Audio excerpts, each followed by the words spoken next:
Cumprimento a igreja com a paz do Senhor. Amém. Eu tive bastante alegria de estar aqui nessa noite para juntos adorar e agradecer ao santo do Senhor. Eu convido a igreja a abrir o Evangelho escrito por João, capítulo 19, a partir do versículo 38.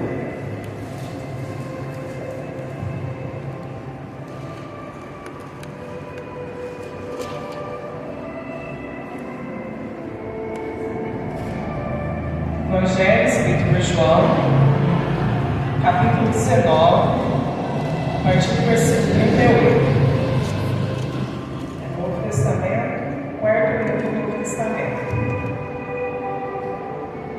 Amém? Amém. Depois disso, José de Arimateia, que era discípulo de Jesus, ainda que ocultamente pelo receio que tinham os judeus, rogou a Pilato que lhes permitisse tirar o corpo de Jesus.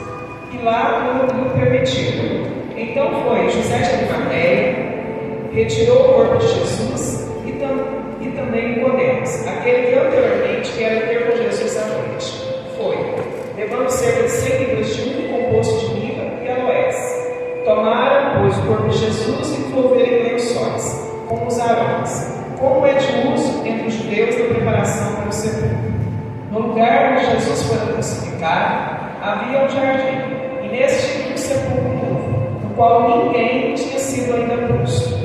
Ali, pois, por causa da preparação dos judeus, e por estar perto de tudo, depositaram o corpo de Jesus. Eu vou ler o versículo 1 do capítulo 20. No primeiro dia da semana, Maria Madalena foi ao sepulcro de madrugada, sendo ainda escuro, e viu que a pedra estava removida. Amém. Agradeço a oportunidade do pastor Eduardo, é um prazer estar aqui. Deus possa continuar abençoando o pastor, a pastora Luciana. É um prazer, é uma honra para vocês que Deus possa continuar essa promessa sobre a vida de vocês. Irmão Walter, irmão Fátima e a família de vocês. Que Deus possa continuar abençoando. E a cada um dos irmãos, que Deus possa continuar abençoando cada um de vocês. Quando a pastora mandou a mensagem, eu lembrei que foi uma bela função já da presença de Deus, né? E eu lembro alguns anos atrás, quando ela mandou a mensagem, eu acho que foi quando eu fui pregar lá. Aí eu ouvi a voz dela, e fazer tempo que eu ouvi a voz dela, eu fiquei admirado assim, que mudou até a voz dela. E isso Deus já me deu um chacoalhão, né? E ela é uma menina, né? E eu fugindo da chamada. Isso que Deus ele faz isso, né? Ele pega, as pessoas se posicionam, a expressão vai lá com uma palavra, né? A gente precisa se posicionar também. E falando sobre posicionamento, hoje entrando na mensagem, onde eu tenho passado, eu tenho falado sobre isso, porque foi uma coisa que eu pensei que eu ia fazer. Posicionamento é a postura que nós devemos ter diante dos ensinamentos da palavra de Deus. Não adianta a gente posicionar da forma errada, pensando que vai dar certo, não dá. O crente tem que viver de acordo com a palavra de Deus. Ele sob identidade em Cristo. O Espírito de Deus, ele disse para mim, alguma das coisas que eu estou permitindo na sua vida para trabalhar essa identidade. Identidade em Cristo é a percepção de quem nós somos ao olhar de Deus. Mas não só saber de forma teórica, mas você viver a sua identidade em Cristo. Porque tem muita gente que não vive essa identidade em Cristo. Isaías 55:8 vai dizer: os meus pensamentos não são os vossos pensamentos, os meus caminhos não são os vossos caminhos. Jeremias capítulo 29, versículo 11, a maioria das traduções vai dizer pensamento, mas na Bíblia judaica vai dizer planos. Então que fique muito claro que nessa noite, Deus tem pensamento, Deus tem caminho e Deus tem planos em nossa vida. Se nós estamos vivendo os pensamentos, os caminhos e os planos que Deus tem para a nossa vida, é cada um de nós refletir sobre isso, e aqueles que não estão, dizer para de Deus, né, porque é muito bonito, a gente faz isso, né? Isso e aqui, o Senhor colocou o são, mas na hora da prática, muitos de nós acabam não fazendo. Então, que esse seja o tempo, já é o mês de setembro. Eu não sei como está a sua vida, eu não sei se você está contente, não sei se você está frustrado, não sei se você está decepcionado, não sei se você entrou aqui nessa noite dizendo que é o seu último culto. E às vezes culpando Deus, culpando os pastores, mas eu quero dizer que Deus tem um plano para a sua vida. Você vai ter sucesso só dentro desses planos.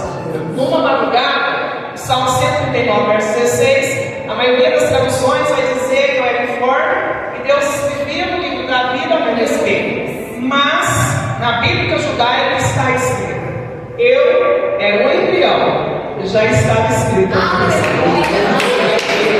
Você vai entendendo a profundidade da vontade, do querer de Deus, que nós precisamos pegar, nos posicionar para viver aquilo que Ele tem reservado para a minha vida.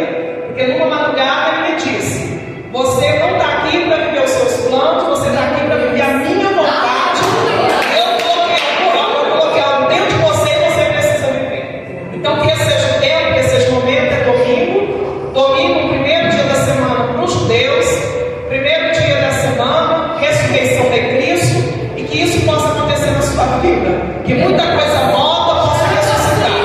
E aquilo que não é plano dele, não venha ressuscitar, mas que você possa deixar ele errar.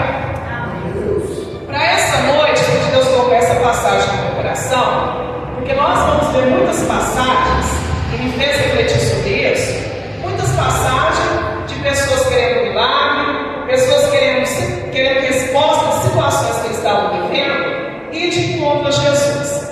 Mas essa passagem me chamou a atenção exatamente por causa disso, porque tem muita coisa que motiva o nosso coração. Com certeza você entrou aqui nessa noite, você tem coisas que motivaram o seu coração. Tem orações que você colocou diante de Deus e você espera a resposta.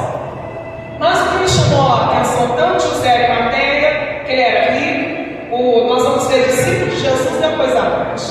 E muita coisa motiva o nosso coração. Tem pessoas que é motivado a buscar a presença de Deus por causa do material. Nós vemos aí muito bem, tem pessoas hoje que assustam essa situação. Tem crente hoje que fica satisfeito de ter uma vida bem sucedida financeiramente, mas fica acomodado e não se preocupa de ter uma vida pobre espiritualmente. E isso é alarmante nesses dias que nós estamos vivendo. Então, eu não conheço a sua vida, eu não conheço a sua história, mas o Espírito de Deus te conhece. E nesta noite, quem sabe você está aqui dizendo: eu preciso de uma resposta financeira. Mas o Senhor está dizendo: eu estou esperando um posicionamento espiritual. Como o pastor mesmo já disse aqui no começo, exatamente sobre isso, nós vamos ver exatamente isso. Nós vamos ver uma geração que quer resposta das coisas exteriores. E foi também um dia, chegou no fim de um dia, eu olhei para o relógio e eu disse para o Senhor: já chegou o fim do dia e o Senhor não me deu resposta. E o Espírito de Deus me disse: você está olhando lá. Você está olhando o relógio, eu estou olhando dentro de você. Será que eu alcancei aquilo que eu queria de você no decorrer desse dia? Mas nós somos assim, nós queremos resposta do lado de fora. Mas o Espírito de Deus, ele está olhando o nosso interior. E nós vamos ver esses discípulos que nos chamam a atenção. Porque uma coisa, os 12 discípulos começaram, depois 70. Nós vamos ver uma coisa é você pegar e caminhar com o outro.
dia a procurar Jesus. E João vai testificar exatamente isso. Nicodemos foi o discípulo que foi atrás de Jesus na noite. Mas a noite não impediu dele ter um encontro verdadeiro com Jesus. A noite não impediu de ficar lá naquela noite, aquele encontro, aquela conversa que nem ele entendia, porque ele estava natural. Mas eu creio, o texto não fala, mas eu creio que ele saiu daquele ambiente um homem espiritual, e ele permaneceu um homem espiritual. Então nessa noite, eu não te conheço, mas que Deus te conhece. Como que está a sua caminhada com Ele? Como está a sua vida espiritual? Você está motivado ainda? Você tem sede de estar com Ele ainda? Você tem desejo da presença dEle? Ou você tem mais desejo das coisas materiais? Mas aí, eu me deparo no primeiro versículo, capítulo 20, mulheres que saem na madrugada para fazer alguma coisa com o corpo humano. E uma dessas mulheres, porque às vezes a pessoa pega e diz: olha, José de Arimateia era rico.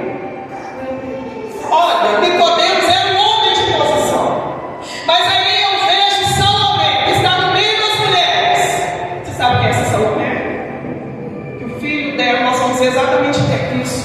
Que o filho dela perdeu a vida.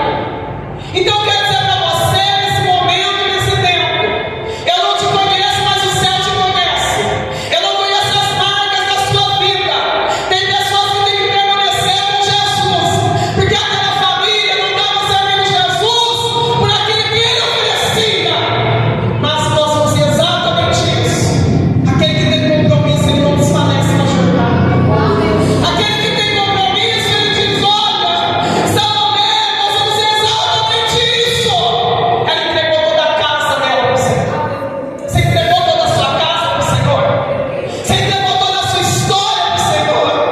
Eu quero dizer para você nessa noite, eu quero dizer para você nesse tempo, que aqueles mesmo com adversidade, mesmo com porta fechada, mesmo você tendo que enterrar gente,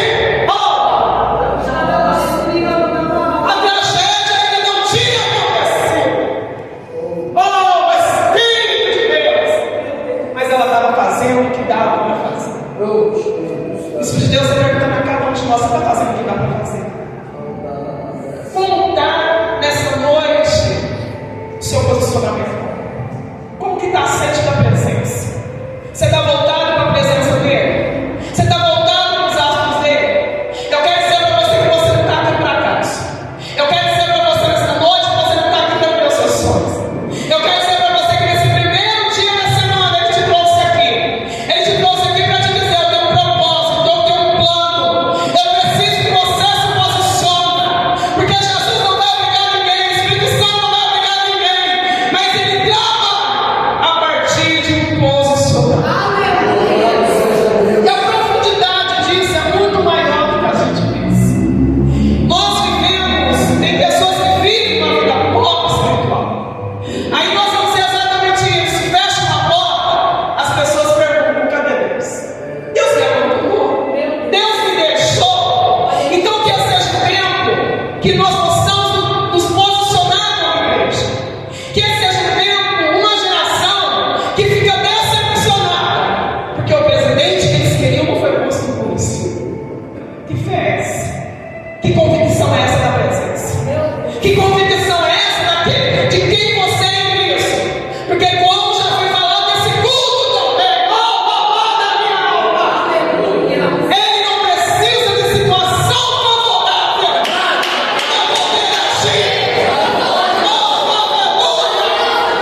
A porta fechada te parou. O diagnóstico te parou a sua fé.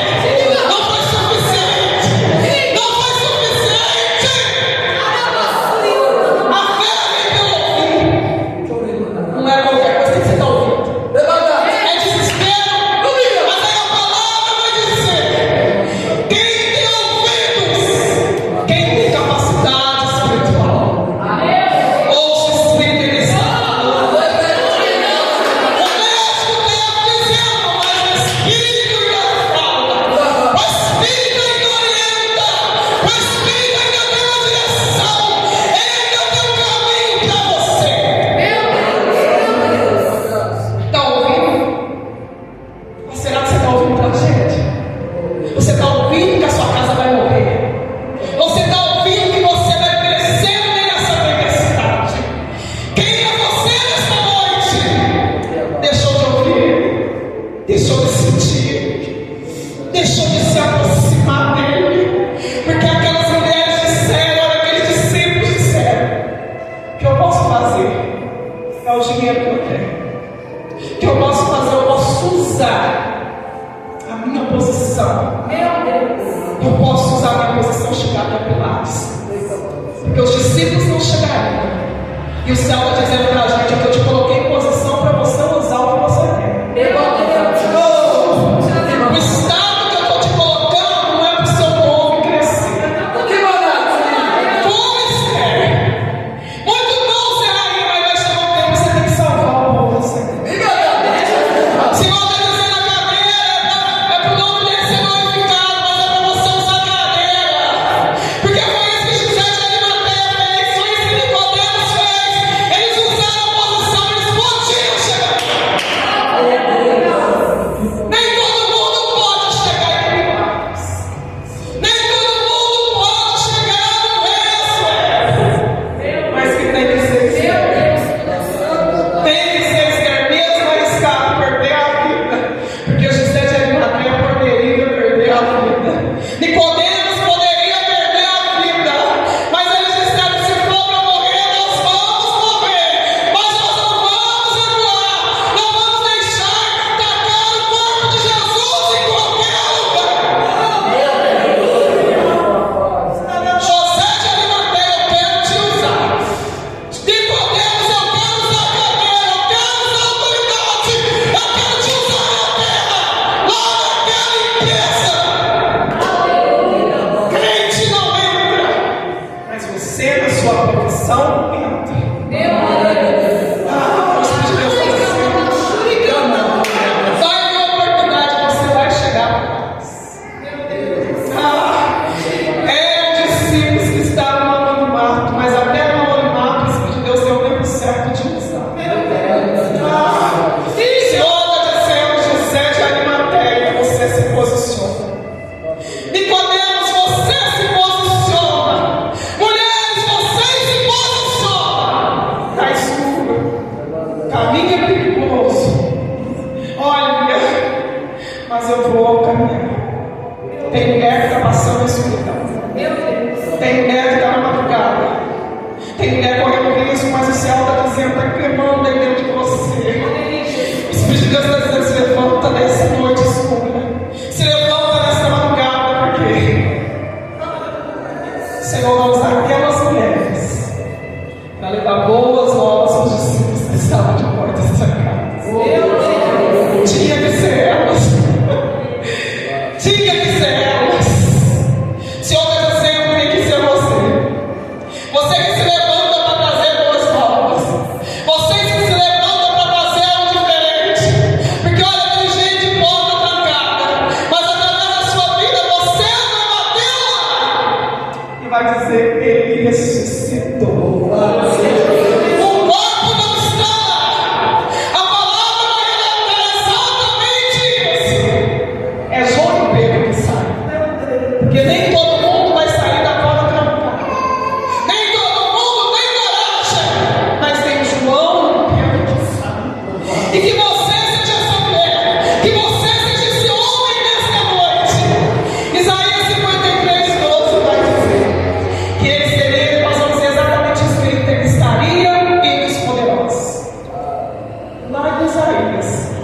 profetizar sobre José de Arimateia. Meu Deus! O Senhor está dizendo: a sua vida tem algo escrito a respeito dela aqui na terra. A profundidade é muito maior do que você pensa. É muito maior do que a sua visão. É muito maior. Olha, você está num plano muito limitado. Aí eu vou dizer para você que não é palavra minha. Porque Isaías 55:9 vai dizer: os meus pensamentos são mais altos. Os meus caminhos são mais altos que o de vocês. Eu tenho algo muito mais alto, mas vocês estão vivendo em inferioridade. Vocês ainda não alcançaram o tamanho do céu, a direção do céu na terra, aquilo que eu quero fazer, aquilo que eu quero operar, e através de você. Lucas, capítulo 2, versículo 36. Anda, profetiza. Nós vamos ver que o versículo vai relatar que ela fica 7 anos casada. E o versículo 37 vai dizer que é uma viúva de 84 anos e não saiu do templo de dia e de noite. As meninas casavam muito novas naquela época. Você imagina aquela mulher que teve 60 anos? Ela poderia não estar no templo. Não tem motivo, só 7 anos de casada. Mas ela não ficou no luto. Eu vou pro templo. Dia e de noite ela estava lá. Mas ela não estava cuidando, ela estava anunciando o Messias. Eu não conheço a sua dor, mas Ana não tinha motivo para estar no templo. Só 7 anos de casada. Mas quem morreu foi ele, não fui eu. Eu vou pro templo. Eu vou viver para ele. Eu vou esperar ele. Existe um silêncio do nascimento dele, mas eu vou ficar no tempo. Está no tempo. Está anunciando boas novas. Está dizendo que a palavra vai se cumprir. Está dizendo que ele vive. Está dizendo que ele ressuscitou. Está dizendo que ele muda. Está dizendo que ele transforma. Você está no tempo de noite?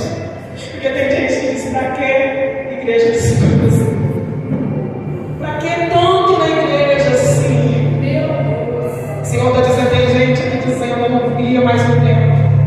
Mas o Senhor está dizendo: o seu lugar no tempo. Se Ana ficou 7 anos casada, de 84 anos, dia e noite no tempo, o que você vai fazer fora do tempo? O Senhor está dizendo a essência da terra.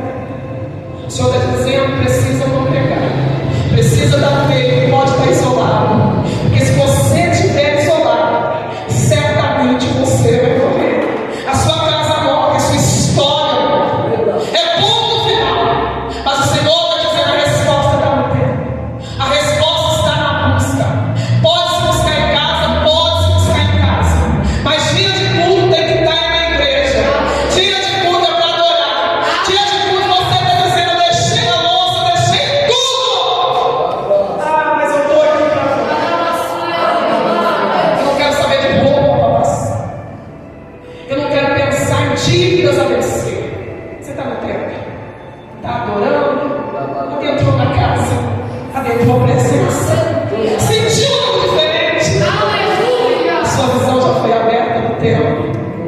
Notou que alguma coisa diferente tem no tempo? Notou que não é parede? Notou que não é cadeira? Notou que não é microfone? Oh, já notou? Já percebeu a presença? Ou está passando desapercebida a presença? Ou sua mente está dispersa? Ou você se perdeu no culto? Cultuou, adorou, engrandeceu o nome dele. Ele já teve liberdade de trabalhar no seu coração. Ele já teve liberdade de trabalhar nos seus ouvidos. Quem sabe o inimigo está aí querendo impedir a palavra, querendo dispersar sua mente. Clama o sangue, que ele unge os seus ouvidos nesta noite, que ele toque na sua mente nesta noite, que ele tenha liberdade de trabalhar nas suas emoções nesta noite, que ele vai tocando. Liberta do cativo, liberta da prisão, liberta do opressão. Lucas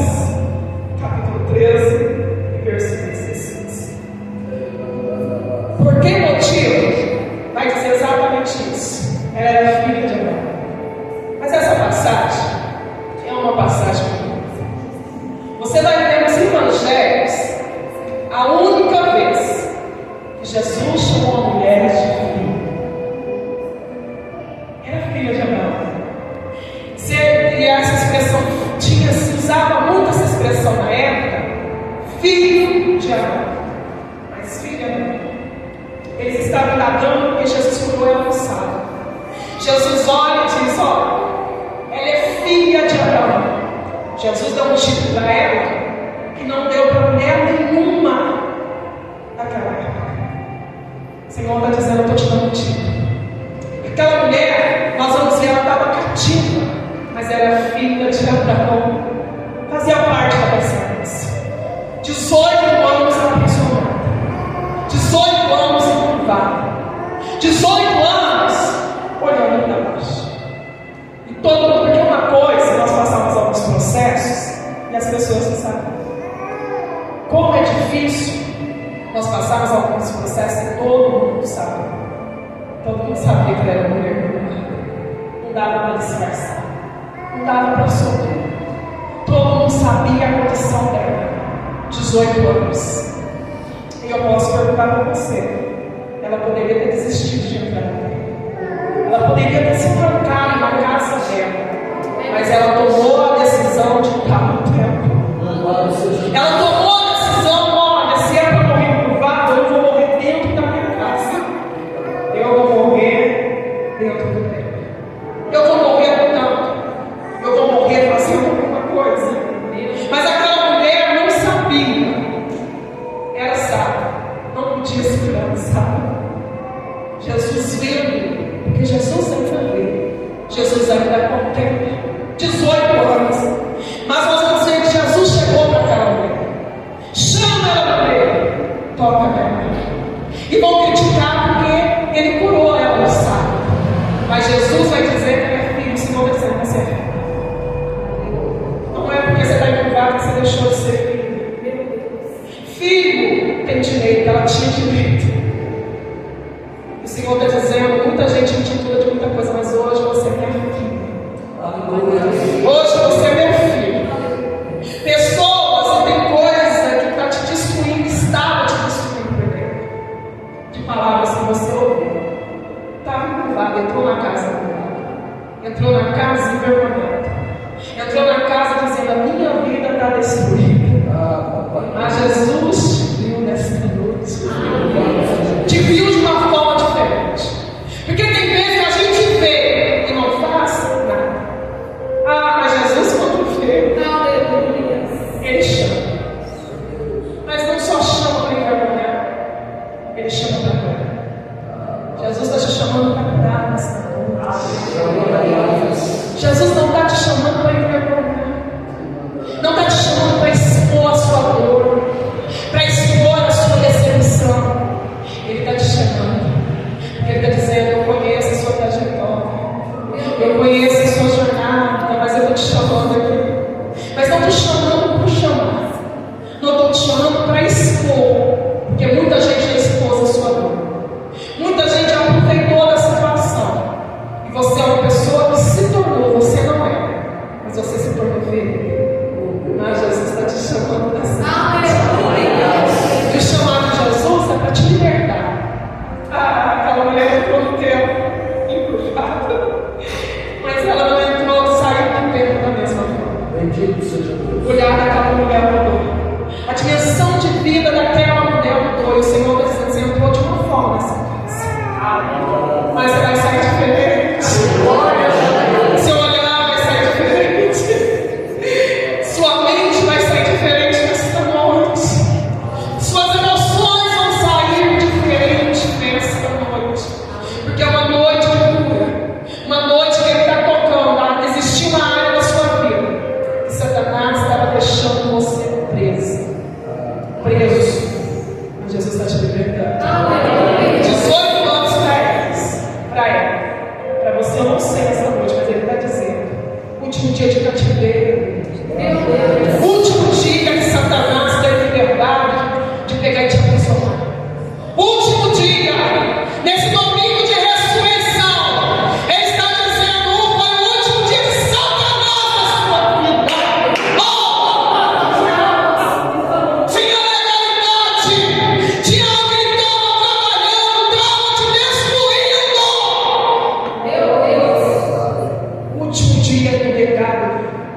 na sua vida. Porque aquilo que estava te aprisionando não te aprisiona mais. E ela saiu daquela casa transformada.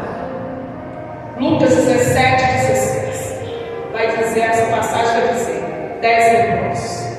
Eles gritam. E Jesus diz para eles se apresentar para o sacerdote. E eles caminhando, são volta. Mas já tinha sido curado. Para que voltar de Jesus? Porque afinal de contas, Jesus disse para ele, sacerdote, não disse para voltar. Mas toma a decisão, já estava curado. Não tinha necessidade de ir até Jesus, mas foi o samaritano.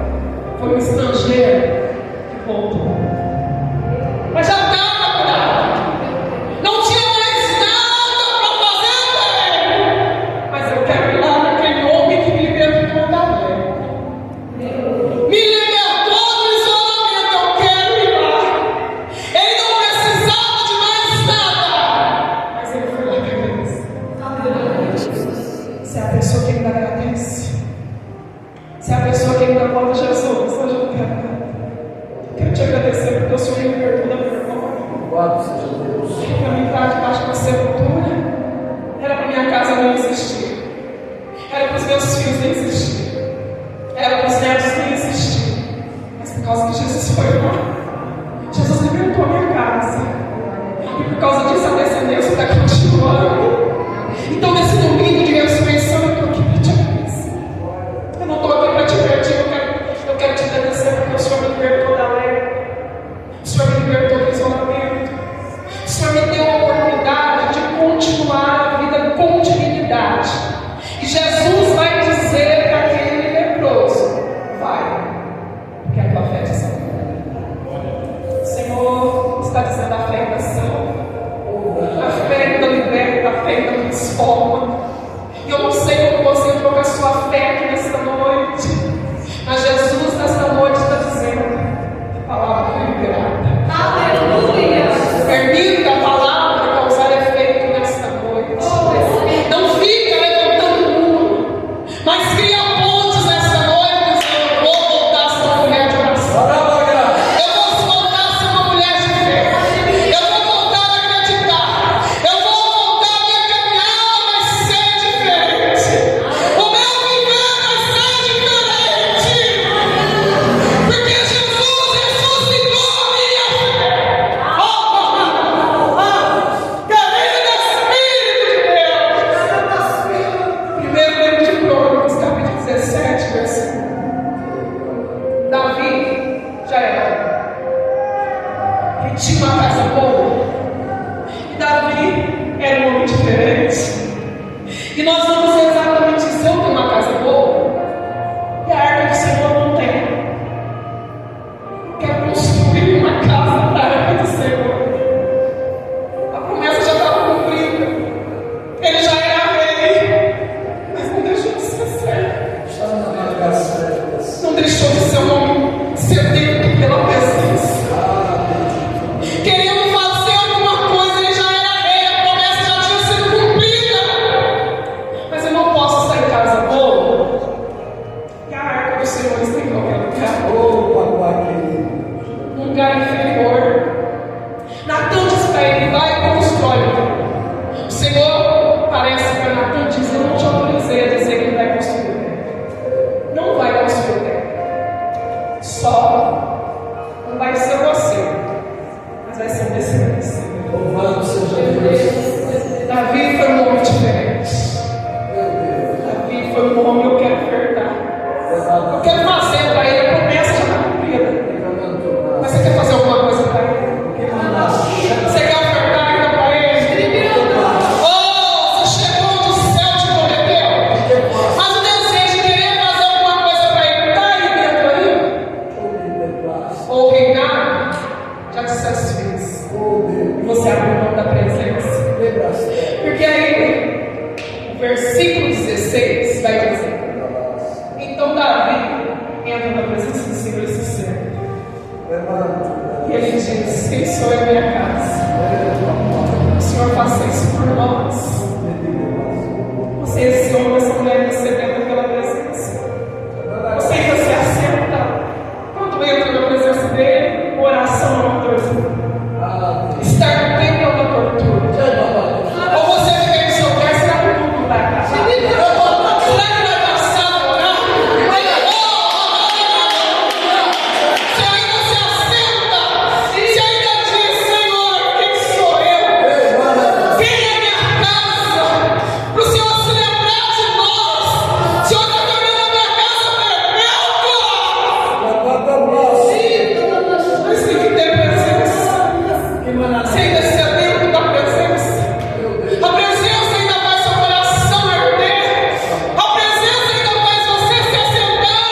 Se a mulher está dizendo, homem, Jesus, eu estou aqui, não estou com pressa. Eu quero mais a tua presença, eu quero mais o altar. Senhor, eu quero que a tua presença seja transbordante no meu coração. Será que você é a pessoa como Davi? Davi foi um homem diferente. Senhor, não retires de mim o teu Espírito. Davi viveu na dimensão, não tinha tempo. Mas ele dizia, eu tenho sede do teu tempo, da tua presença. Ele foi um homem diferente. E será que você pode ser este homem, essa mulher demais? Bendito seja o teu nome, Deus. Vai abalar essa geração. Que vai fazer a diferença através da sua vida, através da sua história. Que Atos, capítulo 13, versículo 22. O Senhor vai dizer: achei homem segundo o meu coração, que vai fazer toda a minha vontade. Louvado seja Deus. Errou, mas quando foi confrontado com o pecado, reconheceu que tinha feito. Não colocou desculpa, porque Saul, quando Samuel repreendeu ele disse que o povo estava indo embora, não podia esperar. Quem é você? Você reconhece os seus erros? O Senhor pode olhar para você e dizer: achei Davi em você, que vai fazer toda a minha vontade na terra, que vai cumprir aquilo que eu escrevi ao seu respeito na terra. O Senhor pode olhar para você: achei Davi, achei essa mulher, achei esse homem, que vai cumprir toda a minha vontade.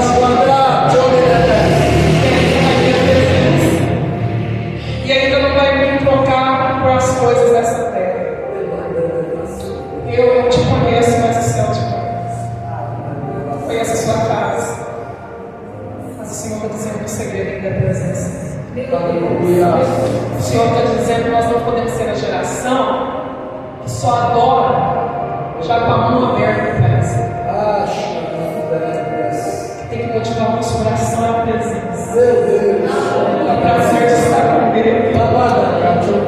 Já teve pessoas que você gosta, que a conversa é agradável, que o tempo passa, a hora que você está ali, uma hora passa bem comigo. Tem que ser assim com ele. Não pode ser uma obrigação porque pastor, porque liderança está contigo. Tem que ter sede da presença. Que nós possamos ser a geração de José de Mateus, a geração de Nicodemo, a geração dessas mulheres que enfrentaram a madrugada. Porque só vai dizer isso não quer dizer que você está na igreja que não vai ter adversidade. Porque Salomé no futuro teve que enterrar um filho e perdeu a vida. Isso é desculpa de muita gente. A adversidade, a gente troca a presença por tão pouco. Que nós possamos estar compromissar com o céu. Ele paga um alto preço pela nossa vida. Renúncia, preço de sangue, para que hoje nós pudéssemos estar. O Espírito de Deus tem que ter liberdade na nossa vida, porque a palavra vai dizer que aonde Ele está, Ele encontra liberdade, Ele trabalha, que Ele possa encontrar liberdade dentro e fora de nós. Amém.